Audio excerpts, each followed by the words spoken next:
Next നമ്മൾ പഠിക്കുന്നത് HTML ലിസ്റ്റാണ്. സോ HTML ലിസ്റ്റ് നമ്മൾ ഉപയോഗിക്കും നമ്മുടെ വെബ് പേജിൽ ഐറ്റം ലിസ്റ്റ് ചെയ്യുന്നതിന് വേണ്ടി നമ്മളിത് ഉപയോഗിക്കുന്നു. ഇത് രണ്ട് തരത്തിലാണുള്ളത്. ഒന്ന് അൺഓർഡേർഡ് ലിസ്റ്റ്, അതുപോലെ ഓർഡേർഡ് ലിസ്റ്റ്. അൺഓർഡേർഡ് ലിസ്റ്റ് നമുക്ക് ലഭിക്കുന്നത് ഒരു ബുള്ളറ്റ് ആയിരിക്കും. അതിൻ്റെ ഒരു ഫോർമാറ്റിംഗ് എന്ന് പറയുന്നത് ഓരോ ലിസ്റ്റിനും ഓരോ ഐറ്റത്തിനും ഒരു ബുള്ളറ്റ്സ് ആയിരിക്കും സ്റ്റൈലായി ലഭിക്കുക. ഓർഡേർഡ് ലിസ്റ്റിൽ നമുക്ക് നമ്പേഴ്സ് ആയിരിക്കും, പക്ഷേ നമുക്കത് സ്റ്റൈൽ ആട്രിബ്യൂട്ട് ഉപയോഗിച്ച് ചേഞ്ച് ചെയ്യാൻ സാധിക്കുന്നതാണ്. നമ്പേഴ്സ് അല്ലതുപോലെ ABCD എങ്ങനെ ഓർഡേർഡ് ലിസ്റ്റ് ആയിരിക്കും ലഭിക്കുക. അൺഓർഡേർഡിൽ നമുക്ക് ബുള്ളറ്റ്സിൻ്റെ വിവിധ തരത്തിലുള്ള സ്റ്റൈലുകളായിരിക്കും ലഭിക്കുക. സോ നമുക്ക് ഒരു അൺഓർഡേർഡ് ലിസ്റ്റ് ക്രിയേറ്റ് ചെയ്യണമെങ്കിൽ നമ്മൾ UL ടാഗാണ് യൂസ് ചെയ്യുന്നത്. UL ടാഗ് യൂസ് ചെയ്യുന്നു. അതുപോലെ ഒരു ഓർഡേർഡ് ലിസ്റ്റാണ് നമ്മൾ ക്രിയേറ്റ് ചെയ്യുന്നത്. നമ്മൾ ഒരു OL ടാഗ് യൂസ് ചെയ്യുന്നു. OL. സോ ഇതിനുള്ളിലാണ് നമ്മുടെ ഐറ്റംസ് കൊടുക്കുന്നത്. സോ നമ്മൾ ULൽ ആദ്യത്തെ ഐറ്റം നമ്മൾ കൊടുക്കുന്നു. സോ നമ്മൾ ഓരോ ഐറ്റത്തിന് നമ്മൾ ലിസ്റ്റ് ഐറ്റം LI ടാഗ് ഉപയോഗിക്കുന്നു. സോ ഞാൻ ആദ്യം ഇവിടെ ടൊമാറ്റോ, അതിനുശേഷം അടുത്ത ഐറ്റം ക്യാരറ്റ്, അതുപോലെ അടുത്ത ഐറ്റം ഒനിയൻ. സോ ഞാൻ സേവ് ചെയ്ത് കഴിഞ്ഞാൽ നിങ്ങൾക്ക് നമ്മുടെ ഐറ്റം ലിസ്റ്റ് ഇവിടെ കാണാൻ കഴിയും. Tomato, carrot, onion. സോ നമുക്ക് ബുള്ളറ്റ് ആണ് നമ്മുടെ സ്റ്റൈലായി ലഭിച്ചത്. അതുപോലെ നമുക്ക് ഓർഡേർഡ് ലിസ്റ്റ് കൊടുക്കാം. ഓർഡേർഡ് ലിസ്റ്റിൽ നമ്മൾ ലിസ്റ്റ് ഐറ്റം കൊടുക്കുന്നു ബനാന, അതുപോലെ ആപ്പിൾ, അതുപോലെ നമുക്ക് ഓറഞ്ച്. സോ നമ്മൾ സേവ് ചെയ്ത് കഴിഞ്ഞാൽ നിങ്ങൾക്കിവിടെ ഓർഡേർഡ് ലിസ്റ്റ് നിങ്ങൾക്കിവിടെ കാണാൻ കഴിയും. 1 2 3 എന്ന് പറയുന്ന നമ്പറിൽ നമുക്ക് ലഭിക്കുന്നു. സോ ഞാനിവിടെ ജസ്റ്റ് ഒരു ഹെഡിങ് കൊടുക്കുന്നു. സോ നമുക്ക് ഇറ്റ്സ് ടു അൺഓർഡേർഡ് ലിസ്റ്റ്. അതുപോലെ താഴെയും ഒരു ഹെഡിങ് കൊടുക്കുന്നു ordered list. So unordered list നമുക്ക് ടൊമാറ്റോ, ക്യാരറ്റ്, ഒനിയൻ ഇതുപോലെ ലഭിച്ചു. അതുപോലെ ഓർഡേർഡ് ലിസ്റ്റ് നമുക്ക് 1 2 3 എന്ന ഓർഡറിലായിട്ട് നമുക്ക് നമ്മുടെ ലിസ്റ്റ് ലഭിച്ചു. ഇതുപോലെ നമ്മുടെ വെബ് പേജുകളിൽ ലിസ്റ്റ് നമ്മുടെ ഐറ്റം ലിസ്റ്റ് ചെയ്യുന്നതിന് നമ്മൾ ഈ HTML ലിസ്റ്റ് ഉപയോഗിക്കുന്നു. ഇനി നമുക്ക് അൺഓർഡേർഡ് ലിസ്റ്റിലെ ബുള്ളറ്റ് സ്റ്റൈൽ നമുക്ക് എങ്ങനെ ചേഞ്ച് ചെയ്യാമെന്ന് നോക്കാം. ഇപ്പോൾ നമ്മൾക്ക് ഇവിടെ റൗണ്ട് ടൈപ്പിലുള്ള ബുള്ളറ്റാണ് ലഭിച്ചത്. സോ നമ്മൾ ഇവിടെ വന്നതിന് ശേഷം UL ടാഗിനുള്ളിൽ വന്നതിന് ശേഷം സ്റ്റൈൽ ആട്രിബ്യൂട്ടിൽ നമ്മൾ ലിസ്റ്റ് സ്റ്റൈൽ ടൈപ്പ് എന്ന് കൊടുക്കുക. സോ ഇതിൽ നമ്മളിപ്പോൾ ഉപയോഗിക്കുന്നത് ഡിസ്ക് എന്ന് പറയുന്നതാണ്. സോ അതാണ് നമ്മുടെ ഈ ഒരു ഡോട്ട് രൂപത്തിലുള്ള ബുള്ളറ്റ് ഉള്ളത്. സോ ഡിസ്ക്കാണ് നമ്മൾ ഈ കാണുന്നത്. ഇത് ഡിഫാൾട്ടായിട്ട് അതായിരിക്കും ഉണ്ടായിരിക്കുക. പിന്നെ വരുന്നത് സർക്കിളാണ്. സർക്കിൾ നമ്മൾ ഉപയോഗിക്കുന്ന മറ്റൊരു ബുള്ളറ്റാണ് സർക്കിൾ. സോ ഇതിൽ നമുക്ക് ഇതുപോലെ ഒരു സർക്കിളായിരിക്കും നമുക്ക് ബുള്ളറ്റ്സായി ലഭിക്കുക. നേരത്തെ ഒരു ഡോട്ട് രൂപത്തിലാണ് ലഭിച്ചത്. ഇപ്പോൾ നമുക്കിത് സർക്കിൾ രൂപത്തിലായിരിക്കും ലഭിക്കുക. ഈ മറ്റൊരു സ്റ്റൈൽ എന്ന് പറയുന്നത് സ്ക്വയറാണ്. സോ ഞാനിവിടെ സ്റ്റൈൽ സ്ക്വയർ എന്ന് കൊടുക്കുന്നു. സ്ക്വയർ എന്ന് കൊടുത്തു കഴിഞ്ഞാൽ ഇതുപോലെയുള്ളൊരു സ്ക്വയർ ബുള്ളറ്റ് ആയിരിക്കും ലഭിക്കുക.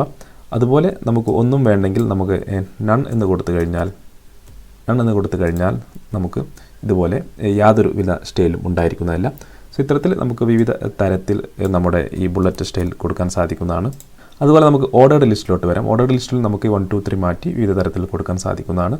നോർമലി ഡിഫാൾട്ടായിട്ടുള്ള 1 2 3 ആണ്. സോ നമ്മൾ OL ടാഗിനുള്ളിൽ വന്നതിന് ശേഷം ടൈപ്പ് എന്ന് കൊടുക്കുക. ടൈപ്പ് നോർമലി ഇപ്പോൾ ഉള്ളത് 1 2 3 ആണ്. സോ ഞാനിവിടെ 1 എന്ന് കൊടുക്കുന്നു. 1 എന്ന് കൊടുത്ത് സേവ് ചെയ്ത് കഴിഞ്ഞാൽ നമുക്ക് വലിയ വ്യത്യാസം വരില്ല, കാരണം ഡിഫാൾട്ടായിട്ട് 1 2 3 ആണ് വരിക. ഇനി നമുക്ക് ABCD വരണമെങ്കിൽ നമ്മൾ ക്യാപിറ്റൽ A കൊടുത്തു കഴിഞ്ഞാൽ സേവ് ചെയ്ത് കഴിഞ്ഞാൽ നിങ്ങൾക്കിവിടെ കാണാം നമുക്ക് banana A, apple B, C, orange എന്ന് ABC രൂപത്തിൽ ലഭിക്കും. അതുപോലെ സ്മോൾ ലെറ്റർ ആണ് വേണമെങ്കിൽ നമുക്കിവിടെ സ്മോൾ ലെറ്റർ A എന്ന് കൊടുത്ത് സേവ് ചെയ്ത് കഴിഞ്ഞാൽ നമുക്കിതുപോലെ ABC രൂപത്തിൽ ലഭിക്കും. അതുപോലെ നമുക്ക് ഇനി റോമൻ ലെറ്റേഴ്സ് ആണ് വേണമെങ്കിൽ നമ്മളിവിടെ I കൊടുക്കുന്നു. I കൊടുത്ത് നമ്മൾ സേവ് ചെയ്ത് കഴിഞ്ഞാൽ ഇതുപോലെ നമുക്ക് റോമൻ ലെറ്റേഴ്സ് വരും 1 2 3. അതുപോലെ റോമൻ ലെറ്റേഴ്സ് ലോവർ കേസ് ആണ് വേണ്ടെങ്കിൽ നമ്മളിവിടെ സ്മോൾ ലെറ്റർ I കൊടുക്കുക. അതിനുശേഷം നമ്മൾ സേവ് ചെയ്ത് കഴിഞ്ഞാൽ അതിനനുസരിച്ചിട്ടുള്ള ഒരു റിസൾട്ട് നമുക്ക് ലഭിക്കുന്നു. ഇത്തരത്തിൽ നമുക്ക് അൺഓർഡേർഡ് ലിസ്റ്റിൻ്റെയും ഓർഡേർഡ് ലിസ്റ്റിൻ്റെയും സ്റ്റൈൽ നമുക്ക് ചേഞ്ച് ചെയ്യാൻ സാധിക്കുന്നതാണ്. സോ ഞാനിവിടെ ഡിഫാൾട്ട് തന്നെ കൊടുക്കുന്നു. അതുപോലെ നോർമലി ഈ ഓർഡേർഡ് ലിസ്റ്റ് സ്റ്റാർട്ട് ചെയ്യുന്നത് 1 നിന്നായിരിക്കും. സപ്പോസ് ഇനി നമുക്കിത് 10 നിന്ന് സ്റ്റാർട്ട് ചെയ്യണമെന്ന് നോക്കുക. 10 11 12 അങ്ങനെ സ്റ്റാർട്ട് ചെയ്യണമെന്ന് നോക്കുക. സോ ഞാനിവിടെ ടൈപ്പ് എന്ന് പറയുന്ന ആട്രിബ്യൂട്ട് ചേഞ്ച് ചെയ്ത് സ്റ്റാർട്ട് എന്ന് കൊടുക്കുന്നു. അതിനുള്ളിൽ ഞാൻ 10 എന്ന് കൊടുക്കുന്നു. 10 എന്ന് കൊടുത്ത് സേവ് ചെയ്ത് കഴിഞ്ഞാൽ നിങ്ങൾക്കിവിടെ കാണാം നമ്മുടെ ഈ ലിസ്റ്റ് 10 എന്ന് പറയുന്ന നമ്പറിൽ നിന്നായിരിക്കും സ്റ്റാർട്ട് ചെയ്യുന്നത്. അതുപോലെ നമുക്ക് നെസ്റ്റഡ് ലിസ്റ്റ് എങ്ങനെ കൊടുക്കാമെന്ന് നോക്കാം. ലിസ്റ്റിനുള്ളിൽ മറ്റൊരു ലിസ്റ്റ്. സോ ഉദാഹരണമായി ഞാൻ ടൊമാറ്റോക്കുള്ളിൽ ഇതിൻ്റെ 2 വെറൈറ്റി കൊടുക്കുന്നു, ഓർഗാനിക്കും നോർമലും. സോ നമ്മൾ ചെയ്യേണ്ടത് ടൊമാറ്റോയുടെ താഴെ വന്നതിന് ശേഷം നമ്മൾ വീണ്ടും ഒരു UL ടാഗ് ഓപ്പൺ ചെയ്യുക. അതിനുള്ളിൽ 2 ലിസ്റ്റ് ഐറ്റം ഓർഗാനിക് ടൊമാറ്റോ, അതുപോലെ അടുത്ത ഐറ്റം ഞാൻ കൊടുക്കുന്നു നോർമൽ ടൊമാറ്റോ. ശേഷം സേവ് ചെയ്ത് കഴിഞ്ഞാൽ നിങ്ങൾക്കിവിടെ കാണാം ഈ ടൊമാറ്റോയുടെ ഉള്ളിൽ തന്നെ നമുക്ക് മറ്റൊരു സബ്ബായിട്ട് അതിൻ്റെ ഒരു സബ്ബായിട്ട് നമുക്ക് അതിനുള്ളിൽ മറ്റൊരു ലിസ്റ്റ് വരുന്നു. ടൊമാറ്റോയുടെ വെറൈറ്റി ആയിട്ട് organic tomato, normal tomato. So ഇത്തരത്തിൽ നമുക്ക് ഈ നെസ്റ്റഡ് ലിസ്റ്റ് അഥവാ ലിസ്റ്റിനുള്ളിൽ മറ്റൊരു ലിസ്റ്റ് ഇതുപോലെ കൊടുക്കാൻ സാധിക്കുന്നതാണ്. ഇതുപോലെ നമുക്ക് ബനാനയ്ക്ക് കൊടുത്ത് നോക്കാം. ബനാനയ്ക്ക് കൊടുക്കണമെങ്കിൽ ബനാനയുടെ താഴെ വന്ന ശേഷം നമ്മൾ ഓർഡേർഡ് ലിസ്റ്റ് സ്റ്റാർട്ട് ചെയ്യുക. ടാഗ് ഓപ്പൺ ചെയ്ത ശേഷം LI ബനാന ബിഗ്, അതുപോലെ മറ്റൊരു വെറൈറ്റി കൂടി കൊടുക്കാം, ബനാന സ്മോൾ.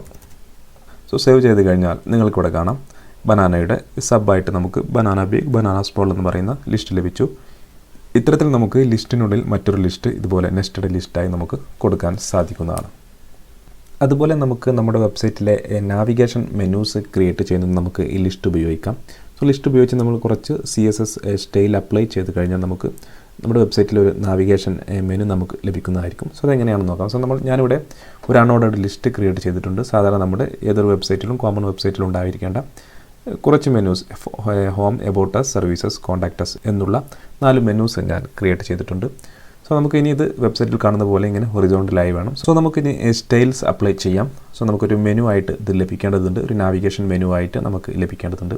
സോ ഞാൻ ആദ്യം ഇവിടെ UL സെലക്ട് ചെയ്യുന്നു. അതിനുശേഷം നമുക്ക് ആദ്യം ഈ ബുള്ളറ്റ്സ് നമുക്ക് റിമൂവ് ചെയ്യാം. സോ നമ്മൾ ലിസ്റ്റ് സ്റ്റൈൽ ടൈപ്പ് നമ്മൾ നേരത്തെ പഠിച്ചിരുന്നു. സോ ഞാനത് ഡൺ എന്ന് കൊടുക്കുന്നു. സേവ് ചെയ്ത് കഴിഞ്ഞാൽ നമുക്ക് ബുള്ളറ്റ് പോകുന്നതായിരിക്കും. അതിനുശേഷം നമ്മൾ ഓവർഫ്ലോ എന്ന് പറയുന്നൊരു പ്രോപ്പർട്ടി അത് ഹിഡൻ എന്ന് കൊടുക്കുന്നു. അതിനുശേഷം ബാക്ക്ഗ്രൗണ്ട് കളർ ബ്രൗൺ കൊടുക്കുന്നു. അതുപോലെ നമ്മൾ ടെക്സ്റ്റ് കളർ വൈറ്റ് കൊടുക്കുന്നു, കളർ വൈറ്റ്. അതുപോലെ ഫോണ്ട് സൈസ് നമ്മളൊരു 20 പിക്സൽ കൊടുക്കുന്നു. സോ ഇപ്പോൾ നമുക്ക് ഇതുപോലെ ലഭിച്ചു. നമുക്കിനി ലെഫ്റ്റിൽ നിന്നും റൈറ്റിലോട്ട് ഹൊറിസോണ്ടലായി ലഭിക്കണം. അതിനുവേണ്ടി ഞാനിവിടെ LI സെലക്ട് ചെയ്യുന്നു. LI സെലക്ട് ചെയ്ത ശേഷം ഫ്ലോട്ട് എന്ന് പറയുന്ന പ്രോപ്പർട്ടി ലെഫ്റ്റ് കൊടുക്കുന്നു. ശേഷം സേവ് ചെയ്ത് കഴിഞ്ഞാൽ നമുക്ക് ഇതുപോലെ ലഭിക്കുന്നു.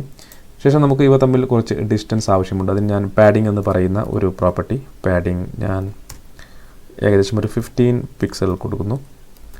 സോ നമുക്ക് ഇതുപോലെ ലഭിക്കുന്നു. ഇപ്പോൾ നമ്മുടെ ഒരു നോർമൽ വെബ്സൈറ്റിൻ്റെ ഒരു മെനു നമുക്ക് ലഭിച്ചു കഴിഞ്ഞു.